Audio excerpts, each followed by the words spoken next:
اللهم أنت ربي لا إله إلا أنت خلقتني وأنا عبدك وأنا على عهدك ووعدك ما استطعت أعوذ بك من شر ما صنعت أبوء لك بنعمتك علي وأبوء بذنبي فاغفر لي فإنه لا يغفر الذنوب إلا أنت اللهم أنت ربي لا إله إلا أنت خلقتني وأنا عبدك وأنا على عهدك ووعدك ما استطعت أعوذ بك من شر ما صنعت أبوء لك بنعمتك علي وأبوء بذنبي فاغفر لي فإنه لا يغفر الذنوب إلا أنت سبحان الله عدد خلقه سبحان الله رضا نفسه سبحان الله زنة عرشه سبحان الله مداد كلماته سبحان الله عدد خلقه سبحان الله رضا نفسه سبحان الله زنة عرشه سبحان الله مداد كلماته سبحان الله عدد خلقه سبحان الله رضا نفسه سبحان الله زنة عرشه سبحان الله مداد كلماته رضيت بالله ربا وبالإسلام دينا وبمحمد صلى الله عليه وسلم نبيا ورسولا رضيت بالله ربا وبالإسلام دينا وبمحمد صلى الله عليه وسلم نبيا ورسولا رضيت بالله ربا وبالإسلام دينا وبمحمد صلى الله عليه وسلم نبيا ورسولا سبحان الله والحمد لله ولا إله إلا الله والله أكبر أستغفر الله سبحان الله والحمد لله ولا إله إلا الله والله أكبر أستغفر الله سبحان الله والحمد لله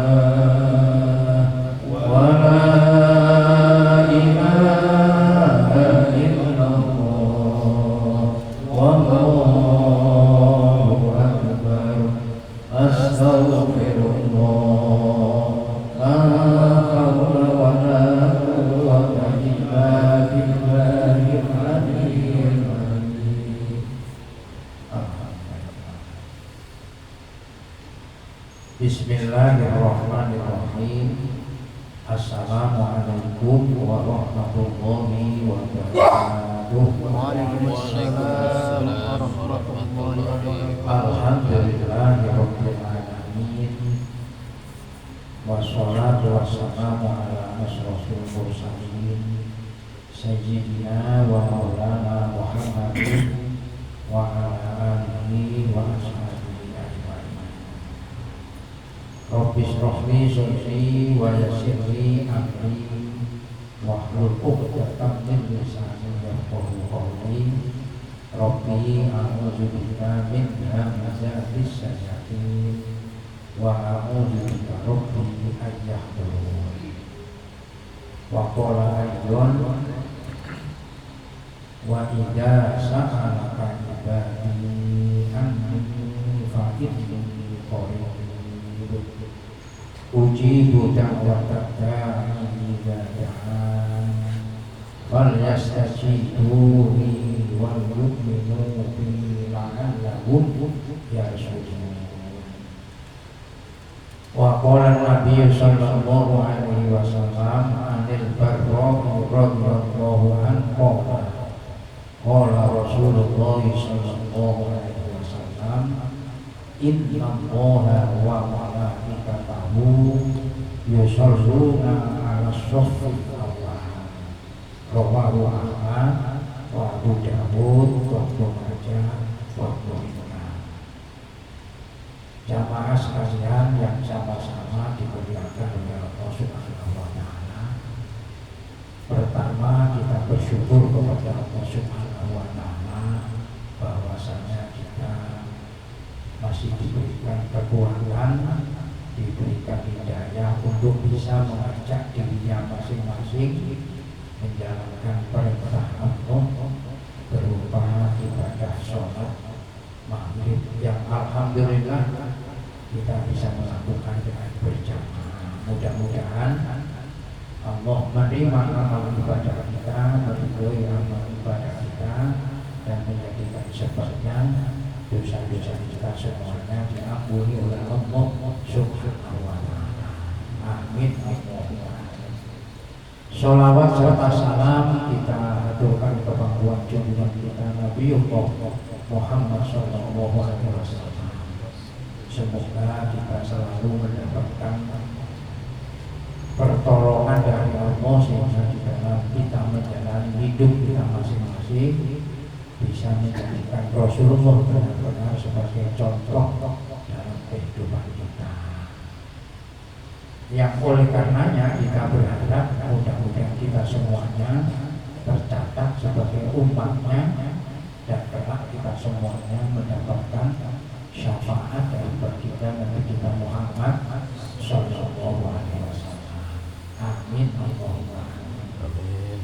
Rasanya tidak ada yang keberatan di antara kita yang hadir di sini manakala sama-sama kita berdoa memohon kepada Allah dengan membaca suratul Fatihah. Karena suratul Fatihah itu adalah inti daripada Al-Quran. Ayat-ayat dan surah-surah yang ada di dalam Al-Quran itu semuanya terkandung dalam suratul Fatihah. Dan suratul Fatihah yang 7 ayat itu terkandung maknanya dalam satu ayat, yakni ayat yang pertama Bismillahirrahmanirrahim. Dan ayat Bismillahirrahmanirrahim ini terkandung maknanya dalam huruf rubahnya kalimat Bismillah, Bismi dengan menyebut nama Allah. Maka saya bersama dengan kita semuanya mari berdoa dengan membacakan suratul Fatihah dengan ketulusan hati kita. Mudah-mudahan ini langsung saja saya tuju, mungkin sampai semuanya tidak keberatan, dan saya yakin tidak keberatan. Mudah-mudahan dengan suratul Fatihah negara Israel segera dihancurkan oleh Allah Subhanahu wa taala. Sampai setuju apa? Setuju. Kelihatannya nggak setuju. Masya Allah. Mari hati kita hadirkan sama-sama kita memohon kepada Allah bahwa kita ini lemah, tidak punya senjata apapun. Senjata kita hanya doa. Doa kita panjangkan kepada Allah yang memang Allah adalah zat yang mencintai, menyenangi terhadap hamba-hambanya yang berbuat kebaikan. Maka siapapun yang berbuat kezaliman, mudah-mudahan segera dihancurkan oleh Allah Subhanahu wa Ta'ala. Hati kita tujukan khusus untuk negara Israel. Mudah-mudahan berapa banyak yang sudah meninggal baik di Gaza dan sekarang di Iran. Saya tadi sempat membaca di tulisan bawah berita itu, kalau tidak salah sudah 657 apa yang meninggal di Iran. Nah, mudah-mudahan dari yang meninggal tadi menjadi sebabnya Allah murka terhadap negara Zionis, ya, tidak lagi memikirkan betapa besar murkanya Allah terhadap perbuatan kezaliman. Nah, kita doakan dengan hati yang ikhlas. Ala hadziniyah lillahi ta'ala wa liqadril hajat. Al-Fatihah. A'udzubillahi minasyaitonir rajim. Bismillahirrahmanirrahim. Alhamdulillahirabbil alamin. Arrahmanir rahim. Maliki yaumiddin. Iyyaka na'budu wa iyyaka nasta'in. Ihdinas siratal mustaqim. Shiratal ladzina an'amta 'alaihim ghairil maghdubi 'alaihim waladdallin. Terima kasih dan semoga Allah mengabulkan permohonan kita. Dan perlu saya ingatkan, insya Allah kita nanti malam Jumat depan kita sudah berada di tanggal 1 Muharram. Ada satu tuntunan, tapi mohon maaf saya belum mendapatkan dalil yang qat'i hadisnya. Tetapi itu secara umum kan sudah saya sampaikan bahwa isi daripada Al-Quran itu ada pada surah Al-Fatihah, dan surah Al-Fatihah ini ada pada ayat Bismillahirrahmanirrahim.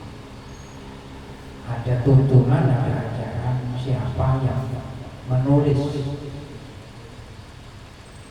kalimat Bismillahirrahmanirrahim, satu ayat saja Bismillahirrahmanirrahim, tapi ditulis sebanyak 113. Nah, 113. Nulisnya dalam keadaan kita suci, dalam keadaan kita bersih dari hadas. Bismillahirrahmanirrahim. Terus Bismillahirrahmanirrahim. Bismillahirrahmanirrahim. Di kertas yang bersih, kalimat Bismillahirrahmanirrahim, dengan semata-mata hatinya hadir di hadapan Allah ketika menulis Bismillahirrahmanirrahim, hanya karena Allah Subhanahu wa Ta'ala yang Maha Rahman, Maha Rahim, segala sesuatu terjadi kehendaknya Allah. Maka dengan Bismillahirrahmanirrahim yang kita tulis pada lembaran kertas yang bersih sebanyak 113 kali keterangannya di situ, maka kita dijaga oleh Allah keselamatan kita, keselamatan zahir, keselamatan batin. Yang artinya berarti kalau kita menyatakan Bismillahirrahmanirrahim, kita hidup senantiasa tunduk dengan perintah Allah. Jangan sampai kita cukup hanya dengan Bismillahirrahmanirrahim, tapi kita lepas daripada ikhtiar. Itu Bismillahirrahmanirrahim. Mungkin kalau menulis Bismillahirrahmanirrahim itu ya mungkin tidak sampai pengenalan waktu satu malam, tidak sebesar sebanyak 113 kali. Itu saya dapati penjelasannya begitu, tapi terus terang saya belum mendapatkan dalil yang kokoh. Ada perintah hadis memerintahkan begitu gitu. tapi itu hasil dari ulama memandang bahwa memang Al-Quran yang terdiri dari 6.660 ayat itu yang terdiri dari 113 berapa 124 surah itu 114. sampai yang membacanya semuanya tadi ada pada surah Al-Fatihah. Nah, surah Al-Fatihah itu ada pada surah ayat yang pertama, Bismillahirrahmanirrahim. Nah, Bismillahirrahmanirrahim itu ada pada huruf-huruf Baqarah. Maka dalam penjelasan orang-orang sufi karena dengan Allah Subhanahu wa Ta'ala semuanya ada. Artinya bahwa apabila tidak dikehendaki oleh Allah, maka sesuatu itu tidak pasti. Adanya segala sesuatu hanyalah diadakan oleh yang ada itulah yang kita sebut Allah Subhanahu wa Ta'ala. Maka ketika sampai menulis Bismillahirrahmanirrahim, hati kita yakin, saya yakinnya semuanya hanya karena Allah Subhanahu wa Ta'ala. Dan itu digunakan sarana untuk menjaga kekuatan iman, kekuatan Islam yang ada pada diri kita. Karena nanti pertemuannya kita bisa kita tingkatkan dalam rangka untuk menambah kekuatan iman kita. Ini yang saya dapat dari beliau pimpinan pondok pesantren itu. Baik, itu satu sebagai tambahan untuk kita ketika kita nanti dipertemukan oleh Allah dengan tahun baru Islam diawali dengan 1 Muharram. Berbeda kita yang berarti kita berada nanti di tahun 1447 Hijriah.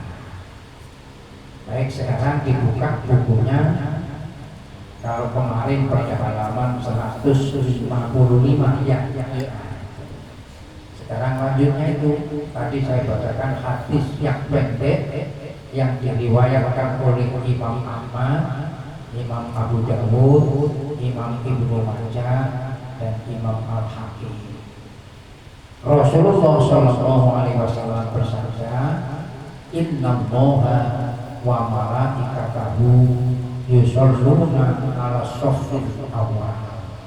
Sesungguhnya Allah yang Maha Tinggi menurunkan rahmatnya dan malaikatnya juga memohonkan rahmat kepada Allah untuk barisan shaf yang pertama dalam sholat berjamaah. Makanya bolak-balik seringkali saya katakan, bergegaslah, bersegeralah untuk menempati shaf yang pertama. Begitu besarnya perhatian, sehingga kita berupaya untuk dalam rangka menjadikan ibadah kita. Tapi kita tidak boleh untuk lalu kadang-kadang dengan ilmu ada yang melakukan sholat itu justru malah beliau itu berada di shaf yang terakhir.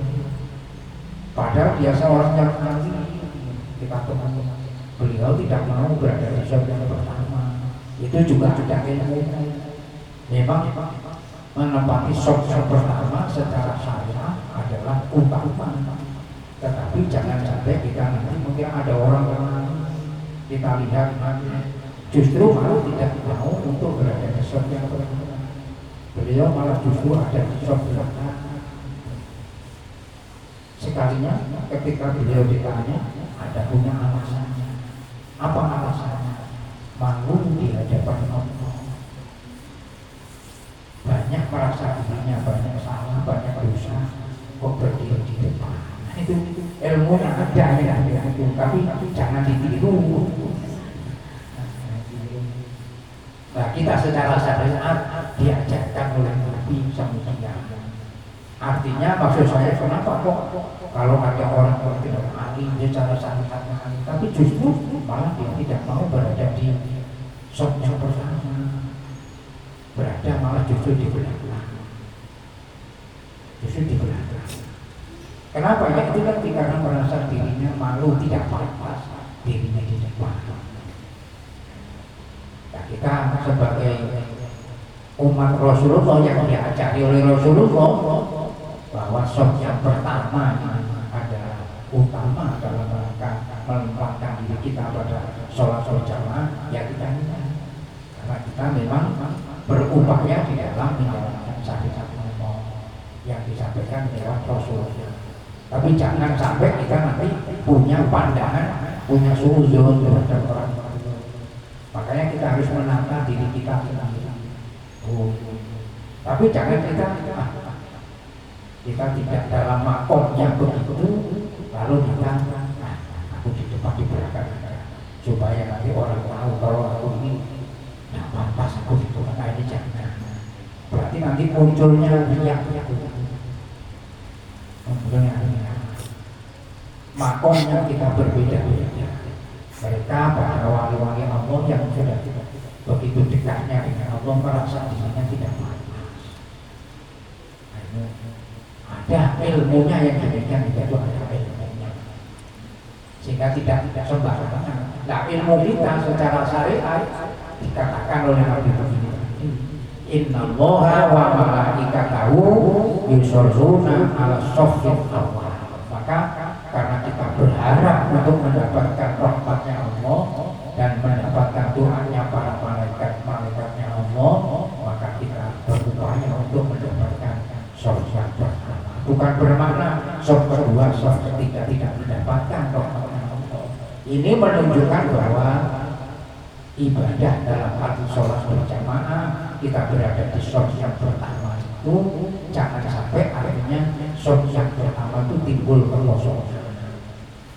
Maka berebut untuk mendapatkan shoff yang pertama, karena shoff yang pertama itu menjadi shoff yang dimuliakan dan diagungkan oleh Allah. Sekali lagi bukan bermakna shoff yang kedua, ketiga tidak mendapatkan rahmatnya Allah. Dalam hadis yang lain di kitab Shahih dijelaskan. Jadi kalau shoff pertama itu ibaratnya kebaikannya yang diberikan oleh Allah sebesar gunung, nanti shoff kedua anaknya gunung. Nanti kecil.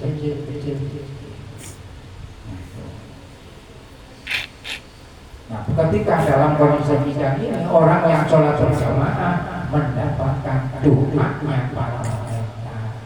Orang yang sholat sendiri tidak mendapatkan doanya para malaikat. Karena ketika imam mengumandangkan Fatihah, ketika pada saat makmum dianjurkan untuk membaca amin, imam sesudah membaca ghairil maghdubi 'alaihim waladdallin, maka para malaikat mengaminnya.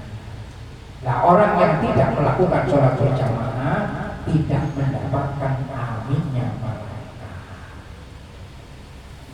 Nah, sementara malaikat beramin berdoa itu doanya malaikat dikabulkan oleh Allah Subhanahu wa Ta'ala. Maka orang sholat berjamaah menentukan bahwa ibadahnya mendapatkan kemuliaan dan keagungan dari Allah Subhanahu wa Ta'ala. Maka Nabi memberitahu kepada kita bahwa sholat berjamaah itu dilipat gandakan kebaikannya. Dan semuanya kita tahu, tinggal kita sendiri yang bisa untuk memanfaatkannya. Ini hadis nanti.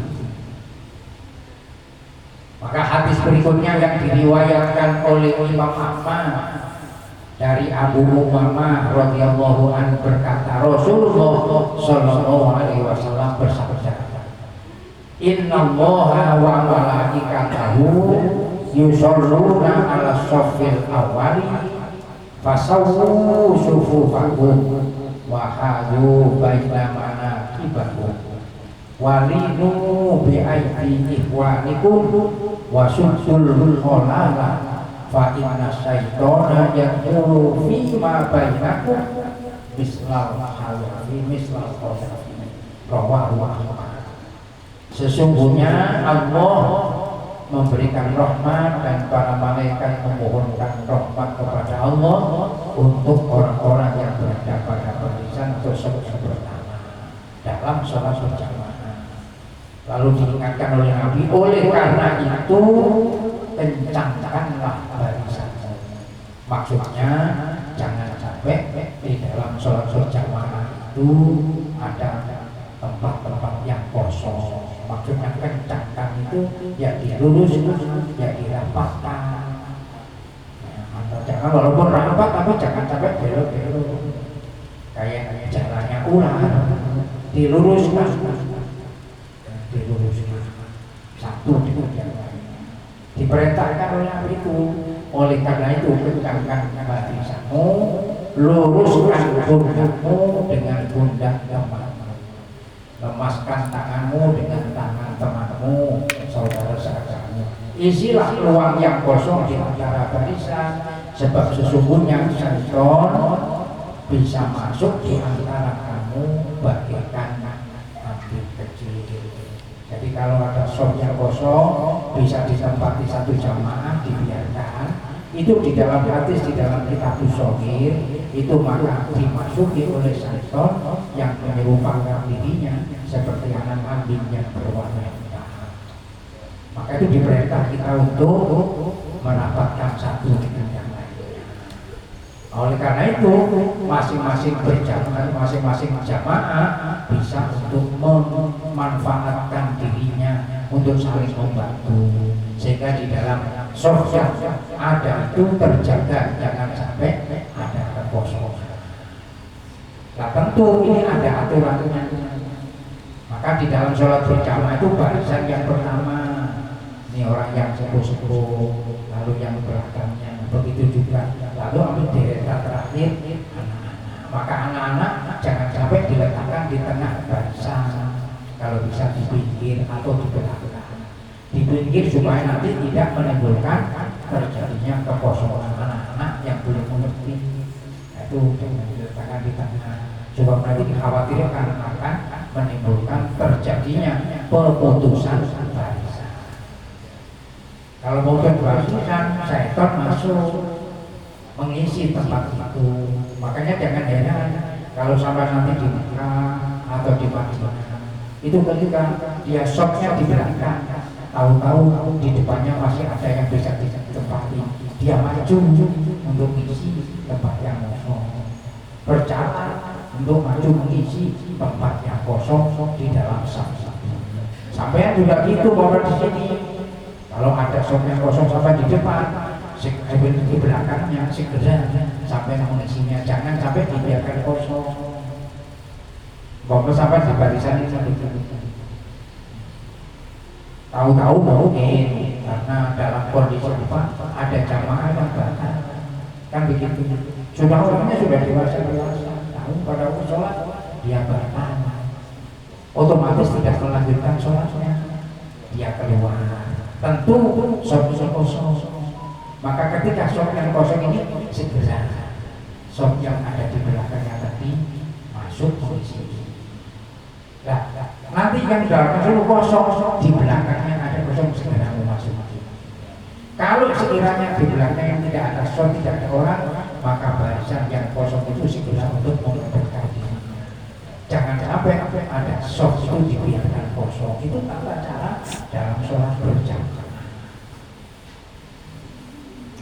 Makanya sholat berjamaah punya tatanan, punya hukuman.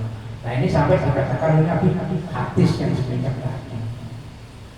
Allah memberikan rahmatnya, malaikat mendoakan agar kita senantiasa memperoleh rahmatnya Allah Subhanahu Wa Taala.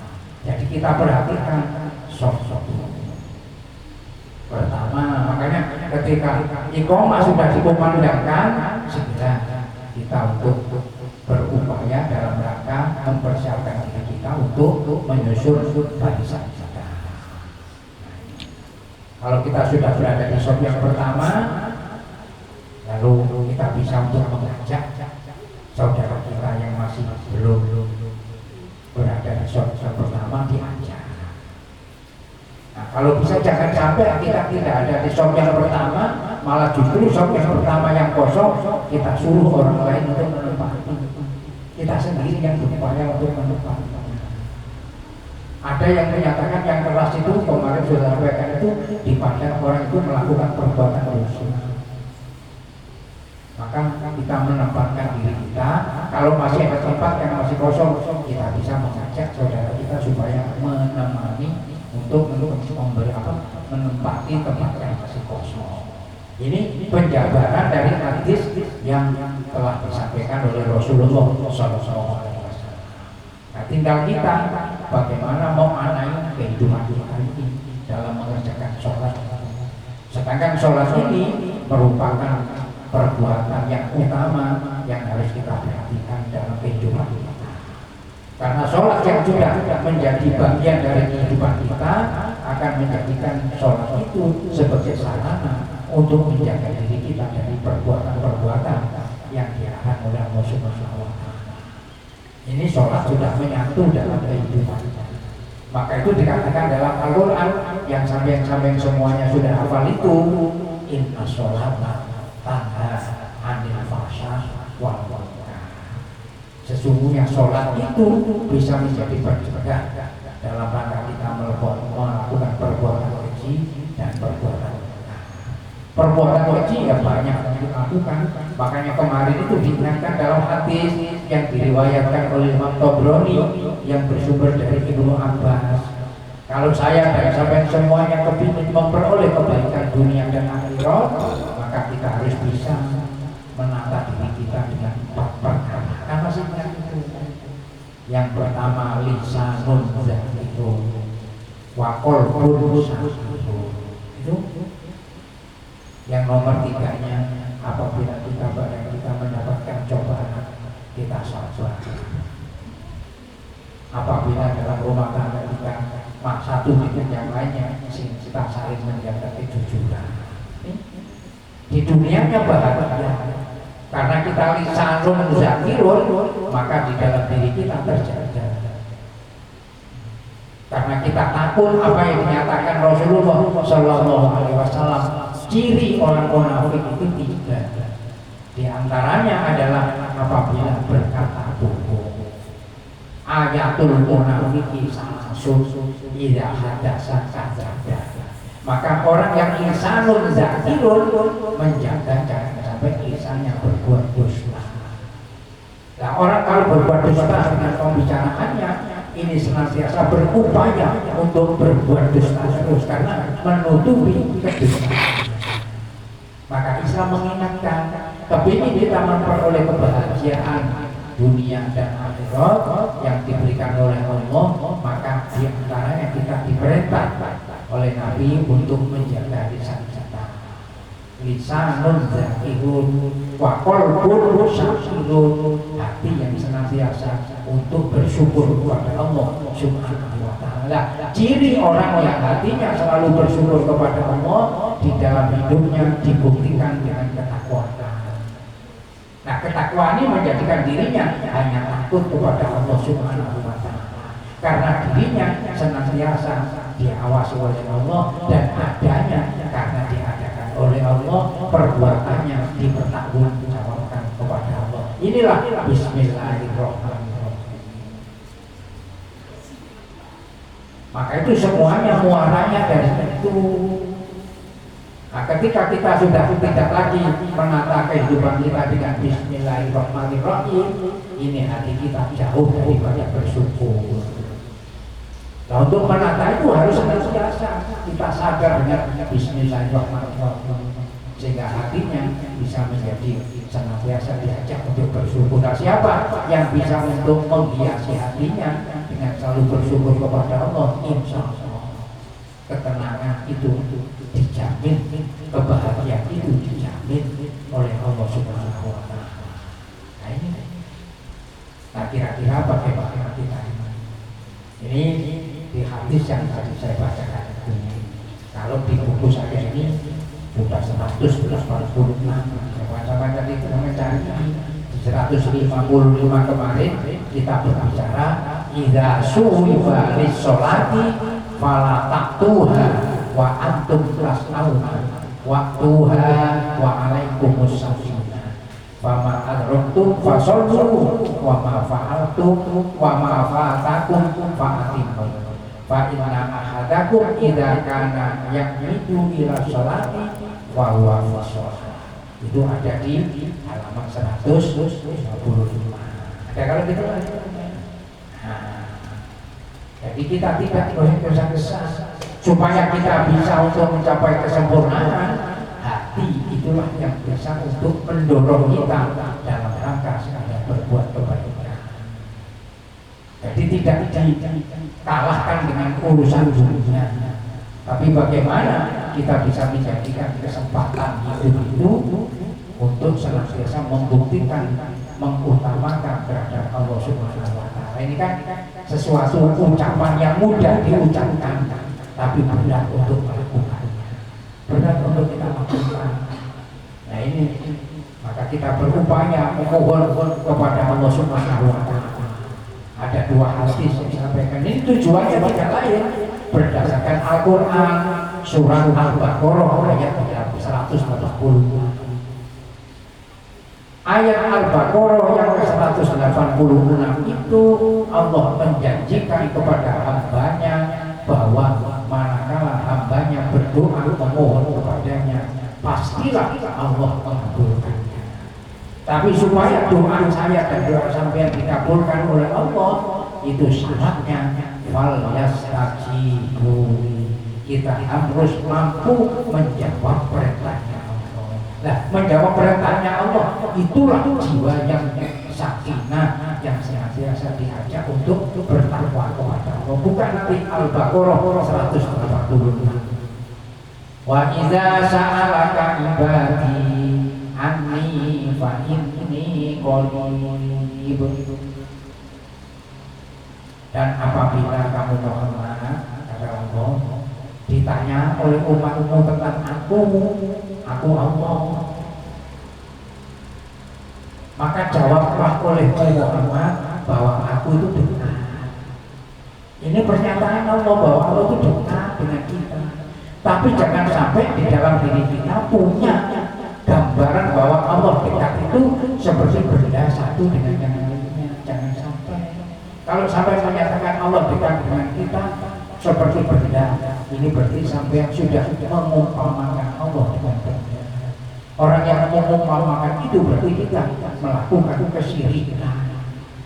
Yang dimaksud dengan dekatnya Allah dengan hambanya itu rahmatnya Allah, begitu dekatnya. Maka siapa yang diberikan oleh Allah rahmat, itulah orang-orang yang senantiasa membawa hidupnya hanya takut kepada Allah. Maka takut kepada Allah itu menunjukkan sikap kesyukurannya terhadap Allah. Wattaqullaha la'allakum tashkurun. Dan ini perlu untuk kita sikapi. Nah, kalau kita sudah di dalam menjalani kehidupan itu landasannya hanya senantiasa tunduk terhadap Allah, maka kata Allah, apabila saya dan sahabat berdoa, doa kita pasti dijawab. Makanya dikatakan oleh Allah, fal yastajibuni. Faknya itu fak jawab. Apabila umatmu berdoa kepadaku, dijawab oleh Allah, pasti aku kabulkan. Kita tadi berdoa kepada Allah, mudah-mudahan negara mana tadi itu? Palestina, Israel, yang dipimpin oleh siapa? Netanyahu, yang disebut Netanyahu. Memang itu kehidupan dunia. Nah, ini dipakai oleh Allah untuk memberikan cobaan. Nah, cobaan ini nanti mampu membuat kita mengungkapkan kesabaran kita dan kepatuhan kita. Nah, alhamdulillah saya dan sahabat di Indonesia aman, tentram. Loh, kalau kita tidak tenang dunia ini bangsa kita mau ngaji begini tidak bisa. Nah, sampai-sampai dan saya sekarang datangnya mana? Karena negara aman, maka diberikan keamanan oleh Allah. Tapi Allah mengingatkan, Zoharul fasadu fil barri wal bahri bima kasabat aydin nas. Kan begitu. Tampak kerusakan di muka bumi baik darat maupun laut akibat ulah-ulangan manusia. Ulah-ulangan manusia termasuk masalah bisa menimbulkan masalah. Alhamdulillah baru-baru ini hampir saja kan terjadi. Kalau sampai itu tidak segera diputuskan, dikhawatirkan terjadi akhirnya nanti perpecahan. Kemarin kan ada keputusan bahwa 4 pulau yang ada di mana itu sampai tahu pura-pura saja. Nah, itu diserahkan kepada orang-orang yang tidak terima. Akhirnya alhamdulillah saya dengar beberapa kebijakan, pokoknya saya dengar Presiden sudah memutuskan bahwa itu dikembalikan kepada Aceh. Nah, kalau tidak nanti mudah-mudahan. Nah, kalau Samarinda diberikan kepada Indonesia kan tidak apa-apa, karena memang Samarinda bagian dari Indonesia. Nah, mudah-mudahan kita semuanya dijaga oleh Allah. Oleh karena kita akan kepingin untuk mendapatkan perlindungan dan keselamatan dari Allah, maka kita harus falyastajibuli di dalam kehidupan kita sehari-hari ini, harus mampu menjawab apa yang menjadi perintah Allah dan menjauhkan diri dari apa yang dilarang oleh Allah Subhanahu wa Ta'ala. Mudah-mudahan kehidupan kita senantiasa diberkahi oleh Allah Subhanahu wa Ta'ala dengan 2 hadis dan 1 ayat Al-Quran yang sedikit saya jelaskan tadi, akan menjadi buah renungan buat kita dalam rangka untuk memperkokoh dan memperkuat iman dan Islam kita. Al-Fatihah.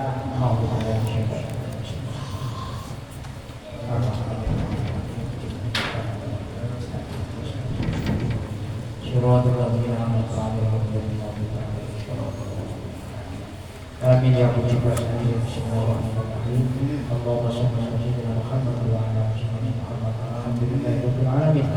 Allahumma inna nas'aluka ilman nafi'an wa 'amalan mutaqabbala wa yaqinan shadiqan wa rizqan wasi'an halalan thayyiban mubarakan ya rahim. Walhamdulillahirabbil alamin. Kita akhiri bersama dengan membaca doa kafaratul majlis. Bismillahirrahmanirrahim. Subhanakallahumma wa bihamdika asyhadu an la ilaha illa anta astaghfiruka wa atubu ilaik. Wassalamualaikum warahmatullahi wabarakatuh.